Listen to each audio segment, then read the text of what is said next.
Hello dear student, क्या हाल चाल है आपके। आई होप बहुत अच्छे होंगे और बहुत अच्छे कर भी रहे होंगे। तो आज वो वक्त है बहुत प्यारे प्यारे न्यूमेरिकल सीखने का। हम इस लेक्चर्स में सिर्फ न्यूमेरिकल लेंगे। कौन से न्यूमेरिकल हम लोग कवर करने वाले हैं? तो हम लोग कवर करने वाले न्यूमेरिकल जो लास्ट लेक्चर में हम लोगों ने सीखा था, दैट इज लेक्चर नंबर 7 में जो हम लोगों ने सीखा था कि कैसे किसी कंडक्टर में कौन सा स्फेरिकल कंडक्टर के बाहर, अंदर और खुद स्फेरिकल सरफेस पे कैसे हम लोग इलेक्ट्रिक फील्ड निकालते हैं, कैसे हम लोग पोटेंशियल निकालते हैं और कैसे हम लोग पूरी सिस्टम के पोटेंशियल एनर्जी निकालते हैं। हम बैक टू बैक सारे कॉन्सेप्ट पे हम लोग सवाल करने वाले हैं। जेई के अकॉर्डिंग जो इंपॉर्टेंट पार्ट है वो सॉलिड वाला पार्ट है। सॉलिड नॉन कंडक्टिंग स्फीयर ज्यादा इंपॉर्टेंट होते हैं जेई के पॉइंट ऑफ व्यू से। और अगर आप नीट की प्रिपरेशन कर रहे हैं और या फिर आप बोर्ड की प्रिपरेशन कर रहे हैं तो आपके लिए इंपॉर्टेंट है सारे के सारे कंडक्टर के पार्ट, यानी कि सॉलिड कंडक्टर, हॉलो कंडक्टर और उसके साथ सिमिलर चीज कौन सी थी, सॉलिड में यानी कि नॉन कंडक्टर में हॉलो स्फेरिकल कंडक्टर। और सॉलिड नॉन कंडक्टर जो होता है वो एक अलग पार्ट है, यानी कि जो हमारा इंपॉर्टेंट 3 ही है। कौन सा रिपीट कर देता हूं, hollow conductor, solid conductor and hollow non conductor. क्यों उसको तीनों को एक ही इंपॉर्टेंट एक ही कैटेगरी में रखा गया है? क्योंकि तीनों में चार्ज कॉन्फ़िगरेशन क्या होते हैं बेटे, सेम होते हैं। तो चलिए ना वक्त लिए हुए आपका हम स्टार्ट करते हैं आज का पहला सवाल। और आज का पहला सवाल है हमारे आईआईटी में आए हुए सवाल हैं। तो बहुत ही खूबसूरत सा सवाल है, आप लोगों ने शायद पहले देख लिया हो या फिर अभी आप देखने वाले हो। बहुत ही पॉपुलर सवाल है। तो आपके बोर्ड पर वो सवाल आपको दिखेंगे।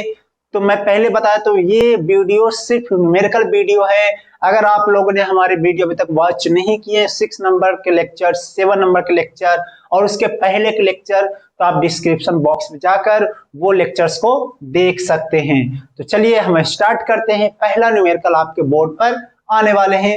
बोर्ड की तरफ देखिए और करने की कोशिश कीजिए। पहला न्यूमेरिकल है, a metallic solid sphere is placed in uniform electric field, the lines of force follow the path shown in figure. ये 1996 का क्वेश्चन है, 2 मार्क्स का है। तो सॉलिड स्फीयर है, सॉलिड में भी कौन सा, मेटालिक है। तो आप इसको खुद से करने की कोशिश कीजिए, शायद आपसे हो जाएंगे। जैसे कि एक मेटालिक है और हम लोग जानते हैं कि मेटल में जो इलेक्ट्रिक फील्ड होती है वो कैसे एंट्री करती है। आप लोग सोचो कैसे एंट्री करती है, परपेंडिकुलर। तो उसमें कई सारे कॉन्फ़िगरेशंस है। अब मान लीजिए ये तो ऐसा हो नहीं सकता है, कुछ इस तरीके से, इस तरीके से तो हो नहीं सकता है कि नहीं। अगर कोई इस तरीके से, ये भी नहीं हो सकता है। क्यों नहीं हो सकता है? क्योंकि अंदर में इलेक्ट्रिक फील्ड होता नहीं है। अगर मैं बना दूं कुछ इस तरीके से कि इस तरीके से परपेंडिकुलर एंट्री किया और इसमें भी ऐसे कुछ इस तरीके से, ये भी नहीं हो सकता है। तो सही आंसर कौन सा होगा कि भैया ये इस तरीके से ऐसे एंट्री किया, परपेंडिकुलर एंट्री कर गया परपेंडिकुलर, और परपेंडिकुलर बाहर भी ऐसे एग्जिट कर जाता है इस तरीके से। तो this one line is correct answer. और आप देख लीजिए ऐसा लाइन कौन सा है, मैं देख लेता हूं कौन सा ऑप्शन है इसका। जो ऑप्शन नंबर जो है कौन सा, 4th वाला जो है, यानी कि D option is the correct answer. आप लोग समझ पाए होंगे क्यों। तो इसकी प्रॉपर्टीज क्या थी कि अगर सॉलिड कंडक्टर है, कौन सा, मेटालिक कंडक्टर है, तो इलेक्ट्रिक फील्ड लाइंस जो होती है वो परपेंडिकुलर एंट्री या फिर एग्जिट करती है। तो चलते हैं हम लोग नेक्स्ट क्वेश्चंस की तरफ। फटाफट आज क्वेश्चंस कर लेंगे। तो नेक्स्ट क्वेश्चंस की तरफ में बढ़ते हैं। तो देखते हैं आपके बोर्ड पर, पहले तो मैं इसको हटा देता हूं। तो नेक्स्ट जो क्वेश्चन है वो है ए मेटालिक सेल। ये सेल जो होते हैं ना, SHELL, वो हॉलो स्फीयर, मेटल के हॉलो स्फीयर को है मेटालिक सेल बोला जाता है। काफी पॉपुलर वर्ड है मेटालिक सेल, तो आप इसको माइंड में रखिएगा। A metallic shell has a point charge Q kept inside its cavity. Which one of the following diagram correctly represent the electric lines of force? तो हमें पूछा है कि कौन सा कॉन्फ़िगरेशन जो है वो ज्यादा सही है। तो बहुत ही आसान तरीका है। देखो जो है फर्स्ट वाला जो कॉन्फ़िगरेशन अगर आप देख रहे होंगे तो वो तो वैलिड है नहीं। क्यों नहीं वैलिड है? क्योंकि जो सेल जो है वो कुछ इस तरीके से है, इस तरीके से सेल है और बीच में मटेरियल है। और हमने बताया था कि प्रॉपर्टीज में कि जहां जहां मटेरियल होती है वहां वहां इलेक्ट्रिक फील्ड क्या हो जाते हैं, जीरो। उसने डायरेक्टली बना के रखा है, उसने क्या बना के रखा है, डायरेक्टली। तो ये ऑप्शन तो हो नहीं सकते हैं। चलिए सेकंड ऑप्शन की तरफ देखते हैं। तो सेकंड ऑप्शन में जो है वो 90 डिग्री का एंगल नहीं बना रही है। क्या नहीं बना रही है, 90 डिग्री का एंगल नहीं बना रही है। सेकंड ऑप्शन को देखोगे, बी ऑप्शन को, तो 90 डिग्री का एंगल नहीं बना रही है। क्यों? क्योंकि अगर देखें बीच में इलेक्ट्रिक फील्ड लाइंस तो गायब किया है, बीच में इलेक्ट्रिक फील्ड लाइंस गायब किया है, लेकिन ये 90 डिग्री का एंगल नहीं है। ये जो है ये चार्जेस कुछ इस तरीके से, तो 90 डिग्री का एंगल नहीं है। 90 डिग्री का एंगल बिल्कुल सेंटर से पास करती है। 90 डिग्री का एंगल जो है किससे पास करती है, सेंटर से। नेक्स्ट जो है फोर्थ ऑप्शन को देखते हैं डायरेक्टली।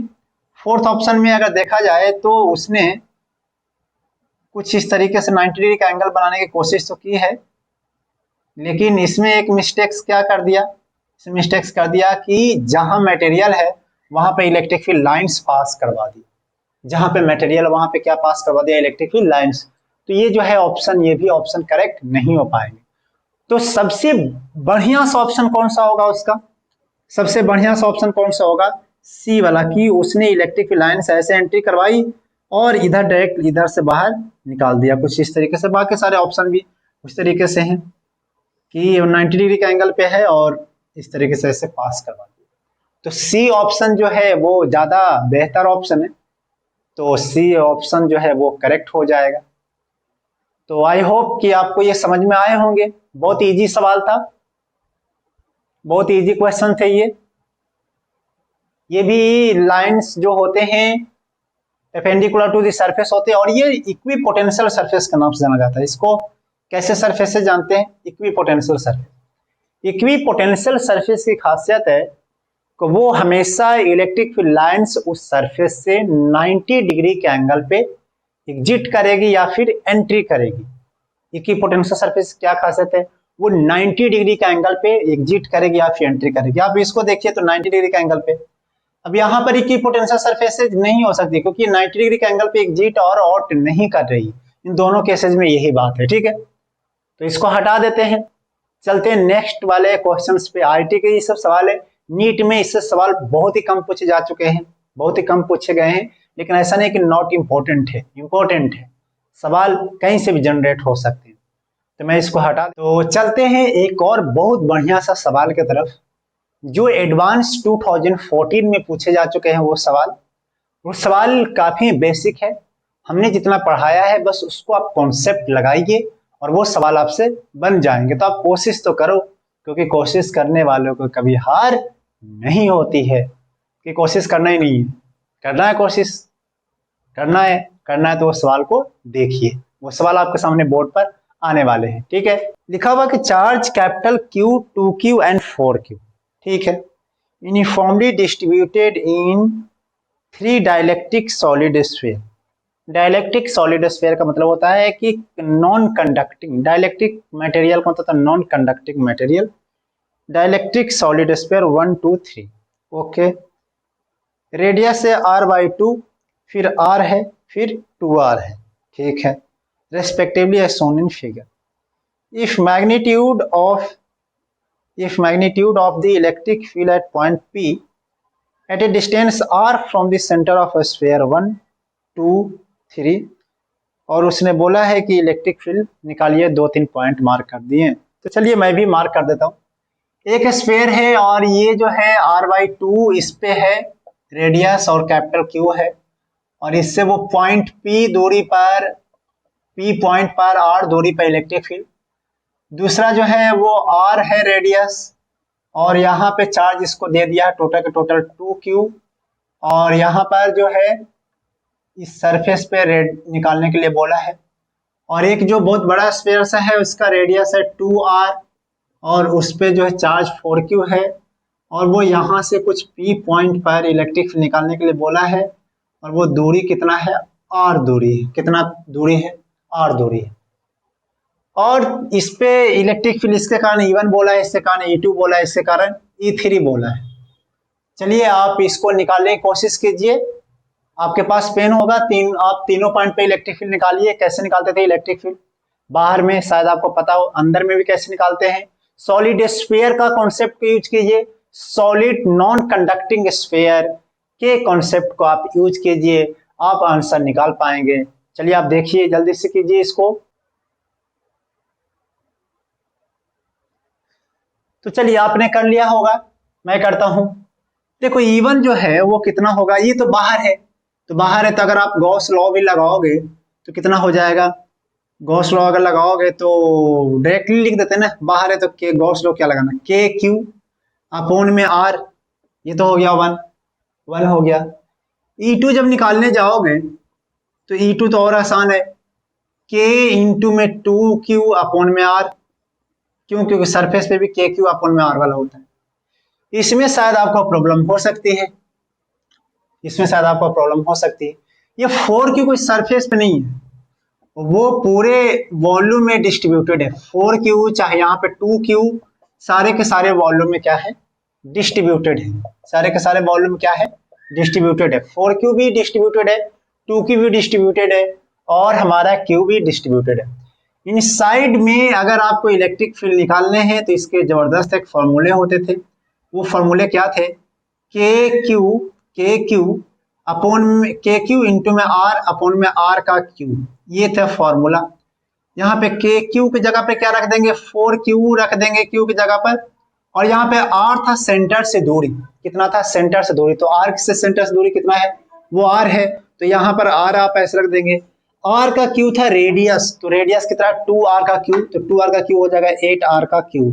जब आप सॉल्व करोगे तो कितना आ जाएगा, ये आ जाएगा 2KQ अपॉन में 2R का स्क्वायर। अब बताओ सबसे ज्यादा कौन है, सबसे ज्यादा E2 है, सबसे ज्यादा कौन है, E2, फिर उस पर से कौन ज्यादा, E1, इस पर से कौन ज्यादा, E3। तो ये रहा पैटर्न आपका। तो ये एडवांस 2014 के सवाल थे, बहुत इजी होते हैं, आपको बस चाहिए आपको बूस्ट अप करने के लिए पावर, और आपको चाहिए प्रैक्टिस और ताबड़तोड़ मेहनत। स्ट्रगल ही एक ऐसी चीज होती है जो चीजों को काफी आसान बनाती है, स्ट्रगलिंग ही एक ऐसी चीज होती है जो चीजों को काफी आसान बनाती है। आप जितना मेहनत करोगे उतनी ही रास्ता आसान आएगी, जितना मेहनत करोगे आप उतनी ही रास्ता आसान आएगी। बहुत इजी होता है, आप चीजों को समझिए, बहुत बेसिकली समझिए। प्रैक्टिस प्रैक्टिस प्रैक्टिस, ये प्रैक्टिस में आप जितना मेहनत करते हैं, जितना अपने आप को झोंक देते हैं, उतना ज्यादा आपके लिए आसान होता है। मैं कोई JEE advance, JEE NEET, JEE mains proper focus नहीं करने के लिए बोलता हूँ, आप कॉन्सेप्ट को सीखोगे तो ऑटोमेटिक ये सब फोकस बन जाए। तो आई होप कि are you getting my point, my thoughts, my wishes आपके हमेशा साथ रहेगी, तो आप मुस्कुराते रहिए, क्वेश्चन को करते रहिए। तो चलते हैं अगले सवाल की तरफ, इसको फिलहाल हटा देते हैं। तो नेक्स्ट एक क्वेश्चन सॉल्व ले लेते हैं जेई का, वो भी काफी अपने आप में काफी इंपॉर्टेंट क्वेश्चन है और बहुत अच्छे से कॉन्सेप्ट उसमें यूज हुआ है। तो वो सवाल को लेते हैं, और वो जेई का एक क्वेश्चन है, तो आपके सामने बोर्ड पर वो सवाल दिख जाएंगे, आप उसको खुद से करने की कोशिश कीजिए और देखते हैं आप कितना सीख पाए हो, कितना कॉन्सेप्ट लगा पाते हो। चलिए सामने आपके दिखाई दे रहे हैं सवाल, देखिए आप उसको।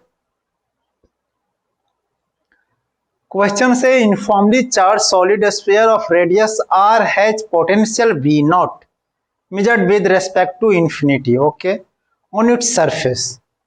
For this sphere, the equipotential surface with potential 3V0 upon 2, 5V0 upon 4, 3V0 upon 4 and V0 upon 4 have radius R1, R2, R3 and R4 respectively. और आपके पास कुछ ऑप्शन दिखाई दे रहे हैं। तो हम पहले इक्विपोटेंशियल सरफेस का मतलब होता है पोटेंशियल सेम होना, तो वो हम पहले पोटेंशियल को लिख लेते हैं।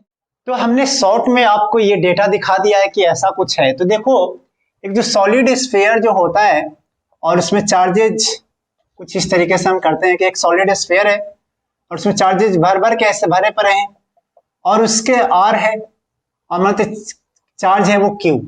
तो सरफेस पे पोटेंशियल कैसे लिखोगे, के क्यू अपॉन में आर इज इक्वल टू में वी नॉट, और अगर आपको के क्यू की डेटा जरूरत पड़ेगी तो आर वी नॉट जो है वो डेटा ऐसे आपको यूज किए जाएंगे। ठीक है, तो इस तरीके से डेटा आपको यूज किए जाएंगे, तो आप इसको यूज करना के Q equal to R B naught. अब चलिए मैं पहला डेटा को यूज करता हूं। अब जो है इनसाइड में पहले चेक कर लेते हैं, फिर आउटसाइड में भी चेक करेंगे कि 3b0 अपन में 2 कहां पे आ रहा है। इनसाइड में अगर देखोगे तो के क्यू कैसे होता है फॉर्मूला पोटेंशियल का, अगर आपको याद हो, के क्यू अपॉन में 2r का क्यू अपॉन में 3r का स्क्वायर माइनस में r का स्क्वायर। क्या आपका याद है? कुछ इस तरीके से होता है। तो चलिए, अगर आप r इजिकल टू में जब 0 पुट करोगे, r इजिकल टू में जब 0 पुट करोगे, r क्या है? सेंटर से दूरी। r क्या है? सेंटर से दूरी, और वो वही है। देखना, अगर r 0 पुट करो तो कितना हो जाएगा? के क्यू 3 में 2 और r का क्यू r ये हो जाएगा यहाँ पे r, और के क्यू बाई में r क्या है? के क्यू बाई में r क्या है? बी नॉट, यानी कि 3 में 2 बी नॉट। ये पोटेंशियल कहाँ पे आपको मिला? 3/2 बी नॉट पोटेंशियल कहाँ पे मिला? r इजिकल टू में 0 पर। मतलब कि r1 की वैल्यू क्या है? r1 की वैल्यू क्या है यहाँ पर? 0। तो ये तो बात फैक्ट है कि r1 की वैल्यू क्या हो गया? 0, क्योंकि r1 की वैल्यू 0 पर 3/2 बी नॉट आ रहा है। चलिए आप आगे डेटा की तरफ बढ़ते हैं। यहां से अगर देखोगे नेक्स्ट में, पहला तो डेटा चेक कर लिया आप, 5b0/4 कहां पे मिलता है?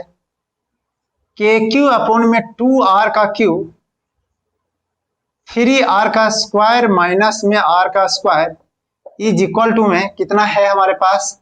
5/4, और बी नोट की जगह पे हम लोग क्या रखने वाले हैं? बी नोट की जगह पर के क्यू बाई में r डायरेक्ट पुट कर देते हैं। बी नोट की जगह पर के क्यू बाई में r पुट कर, तो मुझे यहाँ से r पता चल जाएगा, यानी कि वही r2 पता चल जाएगा। यहाँ से आप बी नोट की जगह पर कैसे मैं बोल रहा हूँ, ये वाला चीज के क्यू बाई में r। जब आप यहाँ पे करोगे तो क्या कट जाएगा हमारे पास? r, यहाँ से के क्यू कैंसिल आउट हो जाएगा, के क्यू कैंसिल आउट हो जाएगा, 2 से 2 कैंसिल, वो हो जाएगा 4 कैंसिल, r से यहाँ पे r का स्क्वायर बन जाएगा, तो 3r का स्क्वायर माइनस में r का स्क्वायर बाई 5 में 2 r का स्क्वायर। सही है, यहाँ से r का स्क्वायर अगर निकालोगे तो कितना हो जाएगा? 3r का स्क्वायर माइनस में 5 में 2r का स्क्वायर, और यहाँ से 6/5, तो r की वैल्यू जो हो जाएगी कितना? 6 में से 5, 1 में √2r। तो यानी कि ये हो गया r1, r2 हो गया, तो r2 कितना हो जाएगा? तो r2 यहाँ पर हो जाएगा 1 में √2r। उसी तरीके से अगर आप r3 निकालने के लिए जाओगे, तो अगर आप निकालोगे r3 के क्यू अपॉन में फिर से यहाँ पे 2r का क्यू और यहाँ से 3r का स्क्वायर, ये तो पोटेंशियल का फॉर्मूला है, माइनस r का स्क्वायर इज इक्वल टू कितना पोटेंशियल रख देंगे? 3 में 4, बी नोट की जगह पे क्या रख देंगे? के क्यू बाई में r डायरेक्टली पुट कर देते हैं, के क्यू बाई में r। और अगर आप यहाँ से देखो के क्यू कैंसिल आउट हो जाएगा, 2 ने 2 को कैंसिल आउट कर दिया 4 से, इस तरीके से, और यहाँ से r कैंसिल तो स्क्वायर हो जाएगा, तो 3r का स्क्वायर माइनस में r का स्क्वायर, ये r का स्क्वायर उधर चल जाएगा, 3 में 2r का स्क्वायर। अगर आप यहाँ से स्मॉल r का स्क्वायर निकालेंगे तो 3r का स्क्वायर माइनस में 3 में 2r का स्क्वायर हो जाएगा, 6 में से 3 में 2r का स्क्वायर, और यहाँ से r हो जाएगा √3 में 2r, ये हो जाएगा। यानी कि r3 का वैल्यू हमारे पास कितना आया? √3 में 2r हो गया। चलिए लास्ट बच गया हमारा r4, बहुत इजी है, ये तो सिर्फ कैलकुलेटिव पार्ट बन गया है। r4 निकालने की कोशिश कीजिए, तो r4 आप निकाल सकते हैं बहुत आसानी से। के क्यू अपॉन में 2r का क्यू 3r का स्क्वायर माइनस r का स्क्वायर इज इक्वल टू में बी नॉट बाई में 4, और यहाँ से के क्यू अपॉन में 2r का क्यू 3r का स्क्वायर माइनस में r का स्क्वायर, और बी नोट की जगह पे क्या रख देंगे? के क्यू बाई में r, के क्यू बाई में 4r, यहाँ से के क्यू ये इतना है, और यहाँ से r कैंसिल आउट होकर r स्क्वायर बन जाएगा, यहाँ से 2 हो जाएगा, और यहाँ से हो जाएगा 3r का स्क्वायर माइनस में r का स्क्वायर इज इक्वल टू में r का स्क्वायर बाई में 2, और यहाँ से r का स्क्वायर हो जाएगा, और यहाँ से r का स्क्वायर 3r का स्क्वायर माइनस में आर का स्क्वायर बाई में 2 और यहाँ से हो जाएगा 6 5 आर का स्क्वायर बाई में 2 और आर का स्क्वायर, यहाँ से अगर आर को अगर देखेंगे तो हो जाएगा √5 बाई में 2r, और यहाँ पर अगर आप पुट करेंगे तो √5 बाई में 2r आएगा। मैं वहां से क्लियर नहीं दिखा पा रहा हूँ डेटा को, लेकिन वो आएगा √5 बाई में 2r, है ना। तो √5 बाई में 2 कैसे आ रहा है, समझ में आ रहा है ना। अब देखोगे एक चीज कि ऑप्शंस को थोड़ा हेल्प लेना पड़ेगा, ऑप्शंस को हेल्प लेना पड़ेगा। अगर आप देखो तो r1 तो 0 है, अब r1 0 कौन कौन सा ऑप्शन में वो देख लो। जो 0 है वो है फर्स्ट ऑप्शन में, r1 0 कौन कौन सा ऑप्शन में, फर्स्ट ऑप्शन में, और r1 0 है सेकंड ऑप्शन में। तो मतलब हमारा फर्स्ट और सेकंड में से कोई एक डेटा होने वाला है। तो कोई एक डेटा होने वाला था, हमें r2 को देखना पड़ेगा, r4 माइनस में r3 को देखना पड़ेगा। तो r2 जो है, r2 जो हमारे पास 1 बाई में √2 है, और हमारे पास r4 और r3 का मुझे देखना है r4 माइनस r3। तो r4 माइनस r3 को देख लो, r4 माइनस में r3 को देखो तो रूट में 1 बाई √2 बाहर ले लो और r भी बाहर ले लो, तो √5 माइनस में √2। अभी देखोगे तो ये वैल्यू जो है कहीं ना कहीं 1 से तो ज्यादा ही आएगी, ये वैल्यू 1 से ज्यादा आएगी, है ना। ये वैल्यू 1 से कहीं ना कहीं कुछ ना कुछ ज्यादा आएगी क्या। √5 की वैल्यू देखो कितना होता है, √5 की वैल्यू ये आ जाएगा कितना, 2 पॉइंट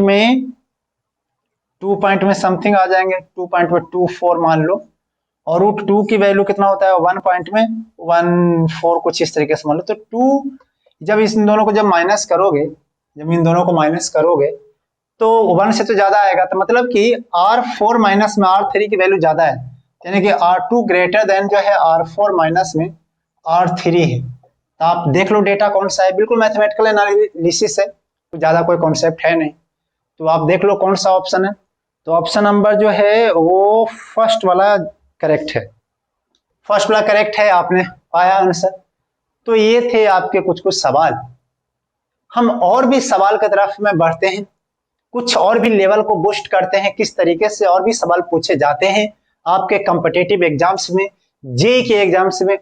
उस एक दो सवाल को हम लोग को लेना पड़ेगा। जैसे कि देखें, जैसे एग्जाम्पल है कि मान लीजिए कि आपके पास जो सॉलिड स्फीयर है उसमें चार्जेस भर भर के पड़े हुए हैं, कोई बात नहीं, रेडियस जो है वो r है, ये भी बिल्कुल सिंपल है, लेकिन इसका जो चार्ज डेंसिटी है वो थोड़ा वेरिएबल है। जिससे पहले हम लोगों ने चर्चा किया था कि चार्ज डेंसिटी जो है वो कांस्टेंट होगा कि वेरिएबल होगा, उस पर हम लोगों ने पहले ऑलरेडी चर्चा करके रखा। अब चार्ज वेरिएबल किस तरीके, चार्ज डेंसिटी जो है वो मान लेते हैं कि रो इज इक्वल टू में a इंटू में r है, इस तरीके से वेरीज कर रहा है। अब r का स्क्वायर भी हो सकता है, इक्वेशन ऐसे भी हो सकते हैं, a r प्लस में b r का स्क्वायर भी हो सकते हैं, कुछ भी हो सकता है, लेकिन एक वेरिएबल फंक्शन से। r फ्रॉम द सेंटर है, r फ्रॉम द सेंटर है, r फ्रॉम द सेंटर है। अब मुझे पूछा है कि find electric field at the r by में 2, एट दी r बाई में 2 पर हमें क्या निकालना है, इलेक्ट्रिक फील्ड निकालना है। अब r बाई 2 का मतलब हो गया वो यहां पर, अब r बाई 2 का मतलब क्या हो गया, बीचों बीच में। अब r बाई 2 पर अगर हम गॉस लॉ अगर इस तरीके से बनाएंगे, क्या बनाएंगे, गॉस लॉ अगर इस तरीके से बनाएंगे ऐसे, तो उसके अंदर में चार्ज कितना होगा वो हमें पता करना है। r बाई 2 की जगह पर कोई भी डिस्टेंसेज हो सकती है, हो सकता है वो r बाई 2 अंदर ना होकर बाहर भी हो सकता है। 5r पे मैं पूछ देता, 5r पे पूछ देता, तो 5r में हम लोग क्या करते हैं, r बाई 2 में क्या करेंगे, वो दोनों कॉन्सेप्ट को एक साथ सीखने की कोशिश करें। अब जैसे कि r बाई 2 पर अगर हमको निकालना है तो सबसे पहले हमें तो इक्वेशन गॉस लॉ लगाएंगे, तो E इंटू में 4 पाई गॉसियन सरफेस बनाएंगे, 4 पाई में r बाई में 2 का स्क्वायर इज इक्वल टू में इनक्लोज चार्ज अपॉन में एप्सिलॉन नॉट। अब बताओ कि इनक्लोज चार्ज कहां पर, क्या पूरे स्फीयर में या फिर r बाई 2 के स्फीयर गॉसियन स्फीयर में। तो योर आंसर विल बी कि sir total charge inside the r/2 spherical surface और r/2 गॉसियन सरफेस। तो क्या मुझे r/2 के गॉसियन सरफेस में बनाना होगा? बिल्कुल yes.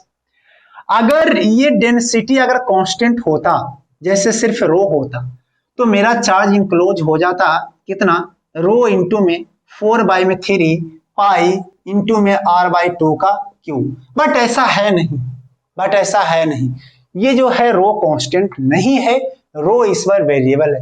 What is rho? Rho is the charge density, coulomb पर मीटर का क्यूब। तो हमें बेसिकली ध्यान देना होगा कि किस तरीके से चार्ज निकाला जाए। तो हम लोग कोशिश करने वाले चार्ज कैसे निकाला जाए। तो हमने कहा किस तरीके से कि देखो आपके पास गॉसियन सरफेस तो कुछ इस तरीके से है, r/2 तक हमको चाहिए। कहां तक चाहिए? r/2 तक हमको चाहिए। अब है वेरिएबल, तो हम क्यों ना इनमें से एक छोटा सा इंटीग्रेशन बना ले। क्यों ना हम छोटा सा क्या बना ले? इंटीग्रेशन बना ले, एक छोटा सा स्फेरिकल सरफेस बना ले जो कि r दूरी पर था और इसका थिकनेस था dr। r दूरी पर था और इसका थिकनेस था dr। अब जो है छोटा सा चार्ज जो है वो कितना हो जाएगा? हम लोग जानते हैं कि डेंसिटी इंटू में छोटा सा वॉल्यूम होता है। अब डेंसिटी उस पॉइंट पर कितना हो जाएगा? रो आर हो जाएगा डेंसिटी, क्योंकि दे के रखा है, सॉरी ए आर हो जाएगा डेंसिटी, क्योंकि वो दे के रखा है ए आर। वॉल्यूम किसका वॉल्यूम? पूरे का वॉल्यूम, या फिर आपने एलिमेंट जो कंसीडर किया उसका वॉल्यूम। तो योर आंसर विल बी कि जो आपने जो एलिमेंट कंसीडर किया है आर दूरी पर उसका वॉल्यूम। तो उसका वॉल्यूम हो जाएगा 4πr का स्क्वायर एरिया इंटू में dr। क्या बात समझ में आ गया? ए आर इंटू में 4πr का स्क्वायर इंटू में dr। अब आप ए कांस्टेंट टर्म से, जहां पर ए क्या है? कांस्टेंट, मैंने बोला नहीं, आप बोल देता हूं, ए जो है क्या है? कांस्टेंट है। अब यहां से ए को हम बाहर ले लेंगे, 4πa को हम बाहर ले रहे हैं, और यहां पर हो जाएगा r का क्यू से dr। और ऐसे को इंटीग्रेशन कहां से कहां कर देंगे? कहां तक हमको चार्ज चाहिए? 0 से लेकर कितना तक? r/2 तक। यानी कि टोटल इंक्लोज चार्ज है। टोटल के कौन सा चार्ज है? Enclose charge. अगर हमको जरूरत पड़ता पूरे में चार्ज निकालने के लिए, कितना जरूरत पड़ता? पूरे में चार्ज निकालने के लिए अगर हमें जरूरत पड़ता तो क्या हम 0 से लेकर कैपिटल R तक लेते? 0 से लेकर क्या लेते? कैपिटल R तक। तो अगर हम यहां पर देखें E इंटू में 4πr का स्क्वायर बाई में 4 is equal to, enclose charge की जगह पे हम रख देंगे 4πa, और यहाँ पे इंटीग्रेशन r का क्यू dr 0 से लेकर कैपिटल R/2 तक अपॉन में epsilon naught. This is the basic rule to find electric field by variable charge distribution. Variable charge distribution के एक बेसिक सा मेथड है, इसके अलावा और कोई मेथड नहीं है। 4π कैंसिल आउट कर गया, और कुछ कैंसिल आउट हुआ? फिलहाल कोई कैंसिल आउट नहीं हुआ। क्या मैं हटा दूं कि आगे मैं बता सकूं? आप नोट कर लीजिए, आई होप आप नोट कर रहे होंगे साथ साथ, तो नोट कर लीजिए। इसको मैं यहां से हटाता हूं और आपको एग्जैक्ट आंसर निकाल के दिखाता हूं कि आंसर एग्जैक्ट क्या आएगा।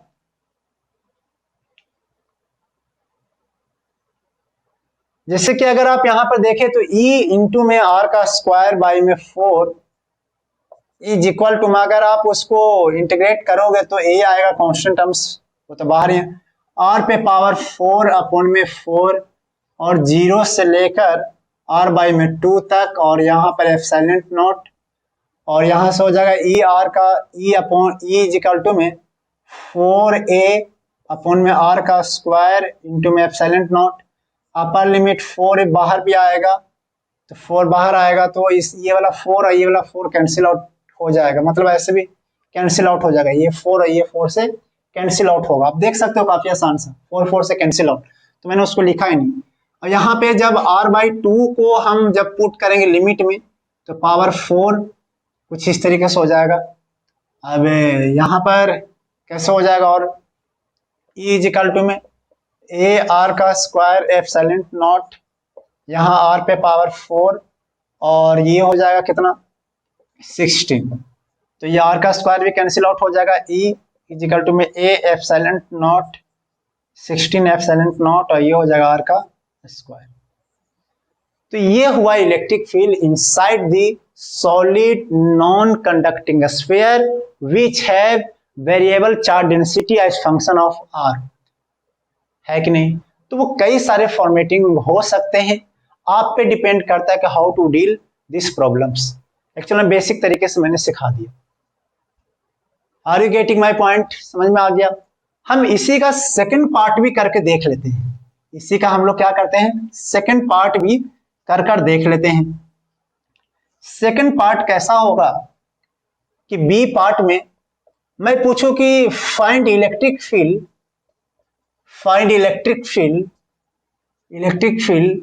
Eight 2r distance, 2r distance from the centre, 2r distance from the centre, 2r distance पर आपको निकालना है। कितना डिस्टेंस पे निकालना है 2r डिस्टेंस पर। तो वो जो है 2r डिस्टेंस पे निकालोगे तो गॉसियन सरफेस 2r का बनेगा, गॉसियन सरफेस किसका बनेगा 2r का। लेकिन इसके अंदर में चार्जेस जो हैं टोटल चार्जेस के लिए फिर से इंटीग्रेशन करना पड़ेगा। तो मैं इक्वेशन लगाऊंगा E इंटू में 4 पाई गॉसियन सरफेस का एरिया 2r का स्क्वायर इज इक्वल टू में अंदर में चार्ज Q इनक्लोज अपॉन में एप्सिलॉन नॉट। यहाँ पर अगर देखो तो E इंटू में 4/4 पाई r का स्क्वायर, और अंदर में चार्ज जो होगा क्या ये पूरे सरफेस में, पूरे वॉल्यूम में। तो पूरे वॉल्यूम में क्या यही वाला होगा, सिर्फ इंटीग्रेशन कहां से कहां कर देंगे, जीरो से लेकर कैपिटल आर तक। सोच कर देखो, जीरो से लेकर कैपिटल आर तक कर देंगे तो यहां पर जो हो जाएगा हमारा 4 पाई a और इंटीग्रेशन हो जाएगा r के क्यू डी आर, कहां से कहां तक, जीरो से लेकर कैपिटल आर तक और अपॉन में एप्सिलॉन नॉट। आप इसको जब सॉल्व करोगे, देख लेते हैं सॉल्व करके, ये शायद आपको समझ में आ गया होगा जीरो से लेकर कैपिटल आर तक क्यों कर रहा हूं, जीरो से लेकर 2r तक क्यों नहीं किया, जीरो से लेकर 2r तक क्यों नहीं किया। सोचो, इसलिए नहीं किया कि देखो ये जो चीजें जो है डेंसिटी कहां तक वेरीज कर रही है, क्या 2r तक जा रहा है कि सिर्फ स्फीयर तक है डेंसिटी। यहां तो बिल्कुल खाली पार्ट है ना, यहाँ पे बिल्कुल क्या है खाली पार्ट है, पेट नहीं पढ़ लेना, खाली पार्ट, पेट नहीं पढ़ लेना, खाली पार्ट। तो खाली पार्ट में तो चार्ज है ही नहीं, चार्जेज कहां तक फैला हुआ है, जीरो से लेकर कहां तक कैपिटल आर तक। दैट्स व्हाई हम लोग जीरो से लेकर कैपिटल आर तक किया है। अगर आप इसको करें तो हो जाएगा कितना, E इंटू में पाई कैंसिल आउट हो जाएगा, 4 को नहीं कर रहे हैं कैंसिल आउट, माफी चाहेंगे 4 को नहीं कर पाएंगे। क्यों नहीं कर पाएंगे भैया, क्योंकि यहाँ पर जो करोगे तो यहाँ पर आ जाएगा r पे पावर 4 अपॉन में 4, जीरो से लेकर कैपिटल आर, ये 4 ने ये 4 को मार दिया, और यहाँ पे जब इसको और भी आगे बढ़ेंगे तो हो जाएगा कितना, E इज इक्वल टू में a r पे पावर 4 अपॉन में 16 एप्सिलॉन नॉट r का स्क्वायर। और अगर और भी इसको सॉल्व करना चाहोगे तो कितना हो जाएगा, E a अपॉन में 16 और एप्सिलॉन नॉट इंटू में r पे स्क्वायर, कुछ इस तरीके से।